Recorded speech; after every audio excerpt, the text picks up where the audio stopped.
this to educators in a way that isn't overwhelming, that is safe, that is exciting, and that shows them the relevancy of this. This isn't some little toy, this isn't some little like knick-knack. It's actually a very, very, very powerful tool, and in 5 years it's going to be pretty much the going cool guy on the block. So we're going to be hanging out with Google Expeditions for the next little bit, and then we're going to spend the last time kind of talking and playing. So I said this before, and actually we had a pretty good run. What kind of issues did we run into? So Wi-Fi was kind of wonky. Did we run into anything else?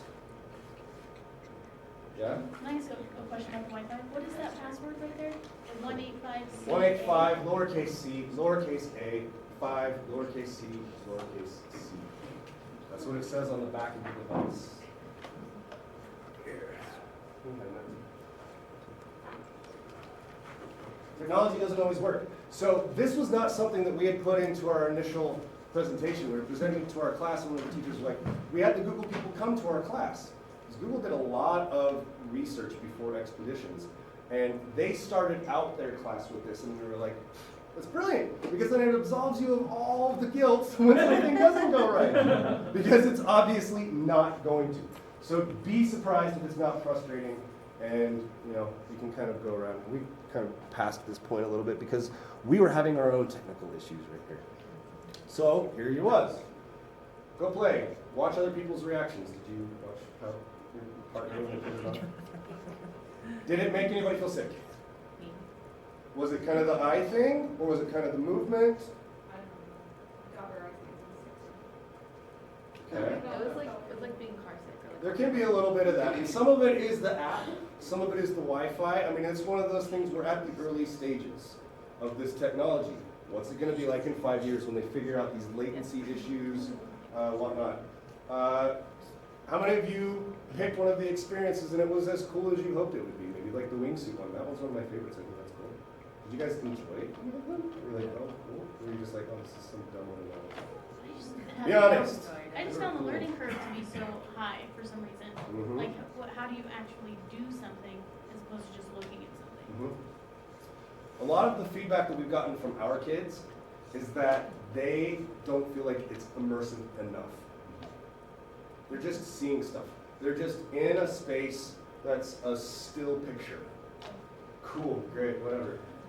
They want to be able to touch it. They want to get in there and do it. The one that Colin's got, $1,500 vibe, it takes up at least 15 by 15 feet, which could have been in here, but it wasn't worth the bang for the buck. Is you've got these little things that you can touch, and it's got the headset and everything, and they're developing like chests where like you can feel stuff, and you can walk into things. There's like this circular treadmill thing that you can walk in. Oh, you have that? He does not have that. Oh. Also, I will tell you guys this. There is a place in Orem.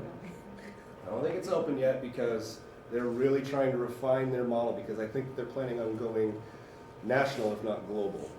And they beta tested some stuff during the summer in New York with the Ghostbusters, but it's this place called The Void. Mm-hmm. And it is like a warehouse space where you put on all this gear and there's stuff that's really there. It's called, I don't know what they call it, something reality. It's not like virtual reality, but it's like fourth dimension stuff. To where you feel, there's like mist in the game, but they're spraying mist down on you. Or like you feel the heat from stuff. You and your friends can go on missions through this space. Super, super cool. How many of you had initial ideas of how this could transfer to something that you do at work? You're like, oh, my kids would totally love this if what? Going on field trips or places we're talking about. Thank you for the segue. And we didn't experience any technological difficulties. And then listen for the bell. So the bell was a really interesting discovery. I was kind of beta testing this with one of my friends, and I would take him out of an experience because I can control it through those iPads. Are those on the Wi-Fi? One of them on the Youth City, and then one of them on the other one. And I totally forgot what I was saying. Anyway, here's virtual reality. What is it?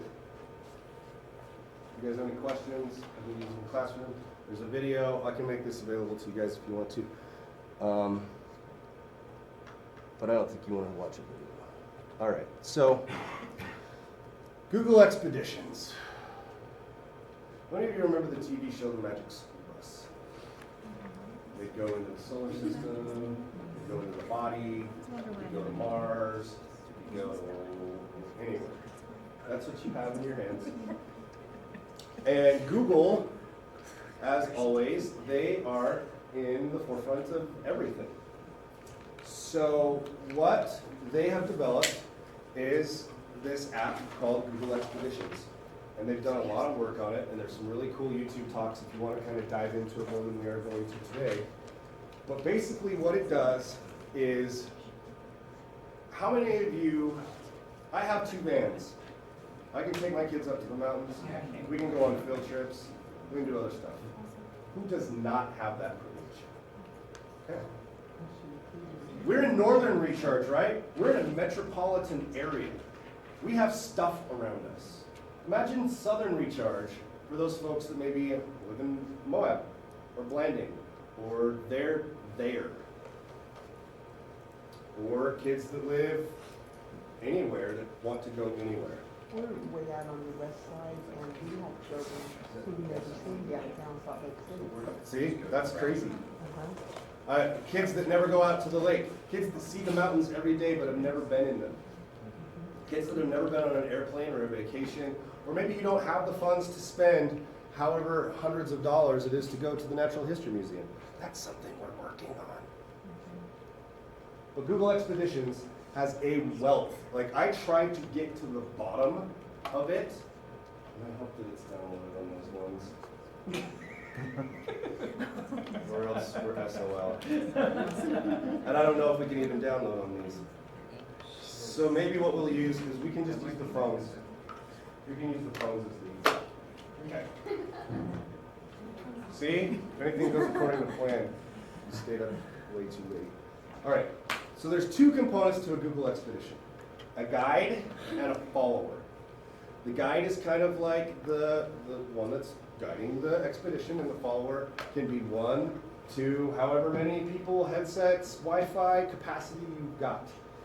This is kind of designed for classroom teachers, but there's absolutely no reason that after-school professionals cannot be using this stuff. It's not yet, and maybe won't be for a long time, a technology that will replace the entire learning experience.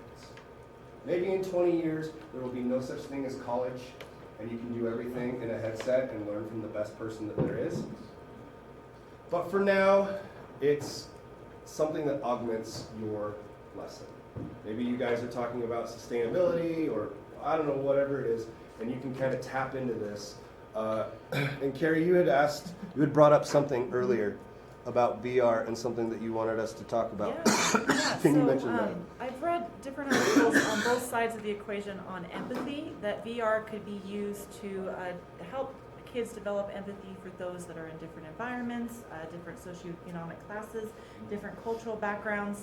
But I've also heard the other side that, like, no, this is a poor substitute. So I'm curious what your opinion, do you think VR could be used as a method to help teach Like social development. like a social development piece? That's a really good question, and one of the things that the journalists are doing is they're going shooting the stuff in 360. So if you watch a protest in 360, where you're in a VR environment and you're going to have visceral body biofeedback, that's a lot more immersive than reading an article. Is that Yeah, Yeah. I'm curious your opinion if you've I'm- ever used it for I- that well, social and justice I think that kind of. if you saw like the fear of heights one, or on one of the things that I was looking at last night as I was trying to clean up the phones, one of the apps that I downloaded was full of ads, but this ad was like of a girl in sub-Saharan Africa running like around on the sand. Just something, nothing can put you in somebody else's shoes like this does. There are certain things where this is great for meditation. PTSD, they are finding that it is revolutionary in dealing with PTSD. There was even something that we were talking about a couple of weeks ago where they had used this with somebody who was a paraplegic and was paralyzed, and because it was rewiring their brain, and it allowed them to cured to a degree. It was had the way to kind of rewire your body. So when you brought up the example of the two vans, I was like, how many people have these resources? And you're bringing up this term of augment, which is like, I guess in my definition would be to add or change something. And I know you use that word versus like replace. You didn't use that word replace. But like, I'm having this sort of like visceral response right now, Yeah. hearing about these things, but not like in a positive way, and in a not so positive way, because I think that nothing can replace a real person's experience, and the fact that if we can just say, oh, we have this experience now that we can just look through, we're not making an effort to go outside, we're not making an effort to bring our own resources and try harder and aspire to things.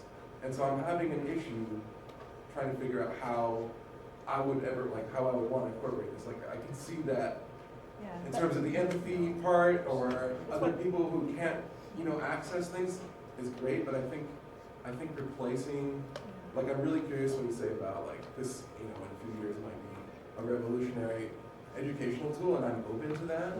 But the idea of not putting my effort or someone else's or a team's effort into going out and doing something seems preposterous to me.